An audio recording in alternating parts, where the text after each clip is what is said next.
ভোটের মাঠে তাসনিম জারার নতুন প্রচার কৌশল।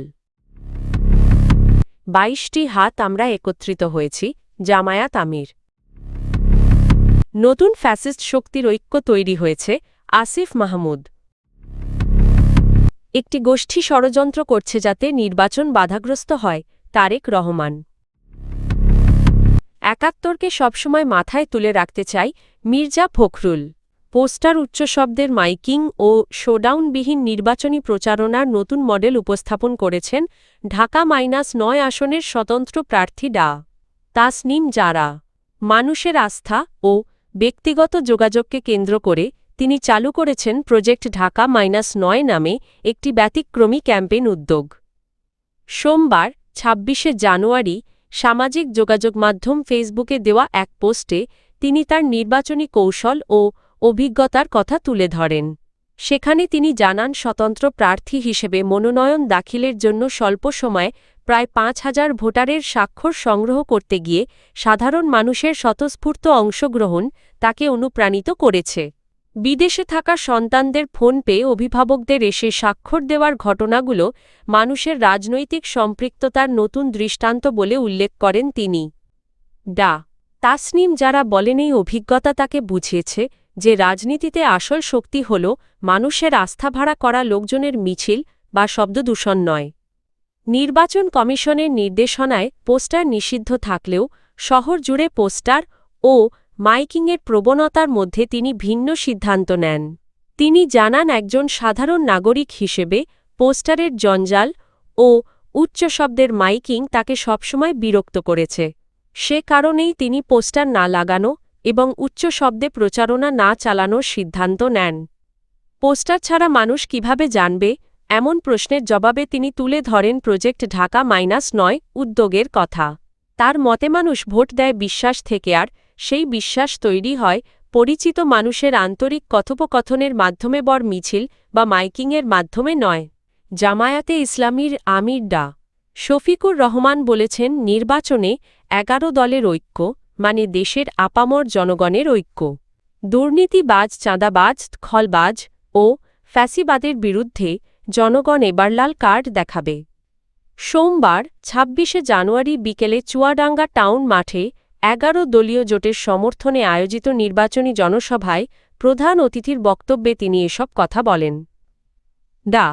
শফিকুর রহমান অভিযোগ করেন, কিছু এলাকায় ১১ দলের পক্ষে প্রচারণায় অংশ নেওয়া নারী কর্মীদের সঙ্গে অশোভন আচরণ করা হচ্ছে। এ বিষয়ে সতর্ক করে তিনি বলেন, যুক্তি ও কর্মসূচি নিয়ে শান্তিপূর্ণভাবে নির্বাচনে অংশ নিতে হবে, অন্যথায় জনগণ ব্যালটের মাধ্যমেই জবাব দেবে। তিনি বলেন, দেশের যুব সমাজ আর পুরনো দুর্নীতিগ্রস্ত ও তাবেদারির রাজনীতি চায় না। গত ৫৪ বছরের রাজনীতি দেশকে সংকটে ফেলেছে বলে মন্তব্য করেন তিনি। চাঁদাবাজি, খলবাজি ও দুর্নীতির বিরুদ্ধে কঠোর অবস্থানের কথা জানিয়ে জামায়াত আমির বলেন, ২০২৪ সালের আন্দোলন হয়েছিল বুলেটের বিরুদ্ধে, আর ১২ই ফেব্রুয়ারি হবে ব্যালটের মাধ্যমে ন্যায় ও ইনসাফ প্রতিষ্ঠার আন্দোলন। এই নির্বাচনের মাধ্যমে দুর্নীতিমুক্ত ও আধিপত্যমুক্ত বাংলাদেশ গড়ার আহ্বান জানান তিনি। জাতীয় নাগরিক পার্টির এনসিপি মুখপাত্র আসিফ মাহমুদ সজীব ভুঁইয়া বলেছেন, গত ১৭ বছরে যে নির্যাতন হয়েছে তারই পুনরাবৃত্তি গত ১৬ মাসে দেখা গেছে। এ থেকে মুক্তি পেতে আসন্ন নির্বাচনে ব্যালটের মাধ্যমে বিপ্লব ঘটাতে হবে। সোমবার ২৬শে জানুয়ারি চট্টগ্রামের বোয়ালখালীর ফুলতলা মোড়ে আয়োজিত এক পথসভায় প্রধান অতিথির বক্তব্যে তিনি এসব কথা বলেন। আসিফ মাহমুদ বলেন, জুলাই গণ অভ্যুত্থানের পর আগামী ১২ই ফেব্রুয়ারি জাতির সামনে আরেকটি গুরুত্বপূর্ণ সময় এসেছে। ৫ আগস্ট যেমন আন্দোলনের মাধ্যমে পরিবর্তন এসেছে, তেমনি এবার জনগণকে ভোটের মাধ্যমে সিদ্ধান্ত নিতে হবে। তিনি বলেন, প্রতীক নয় কোন জোট দেশের মানুষের মুক্তি নিশ্চিত করতে পারবে, সেই বিবেচনায় ভোট দিতে হবে। তিনি জানান, ১১ দলীয় ঐক্য জোটের পক্ষ থেকে চট্টগ্রাম-৮ আসনে জোবাইরুল আরিফকে মনোনয়ন দেওয়া হয়েছে। বোয়ালখালী ও সংশ্লিষ্ট এলাকায় শাপলা কলি প্রতীকে ভোট দেওয়ার আহ্বান জানান তিনি। একই সঙ্গে সংস্কারের নামে যারা সুযোগ পেয়েও নীরব থেকেছে তাদের প্রত্যাখ্যান করার আহ্বান জানান। চট্টগ্রাম দক্ষিণ জেলা জামায়াতের সেক্রেটারি বদরুল হক বলেন, জুলাই বিপ্লব ও 5 আগস্টের আন্দোলনের কৃতিত্ব ছাত্র জনতার। ভবিষ্যতে কোনো ষড়যন্ত্র হলে জনগণ আবারও প্রতিরোধ গড়ে তুলবে। তিনি চাঁদাবাজি ও দুর্নীতিমুক্ত বাংলাদেশ করতে 11 দলীয় ঐক্যজোটের প্রার্থীকে ভোট দেওয়ার আহ্বান জানান।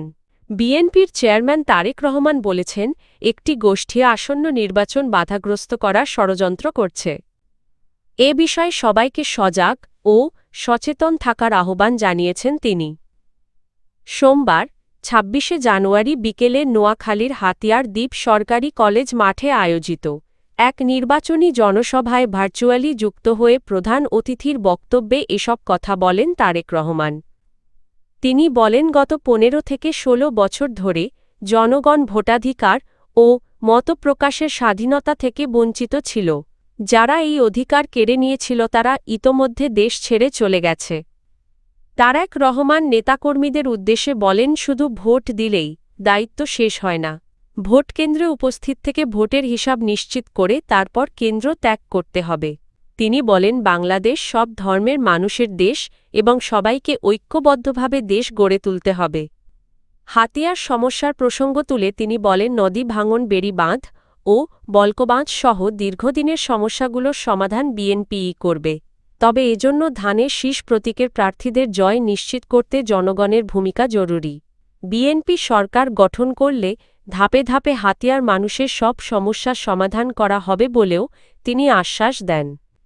জনসভায় উপস্থিত ছিলেন কেন্দ্রীয় বিএনপির বিভাগীয় সাংগঠনিক সম্পাদক ও নোয়াখালী -৬ হাতিয়া আসনের প্রার্থী মাহবুবের রহমান, জেলা বিএনপির আহ্বায়ক মাহবুব আলমগীর আলোসহ স্থানীয় বিএনপি ও অঙ্গ সংগঠনের নেতাকর্মীরা।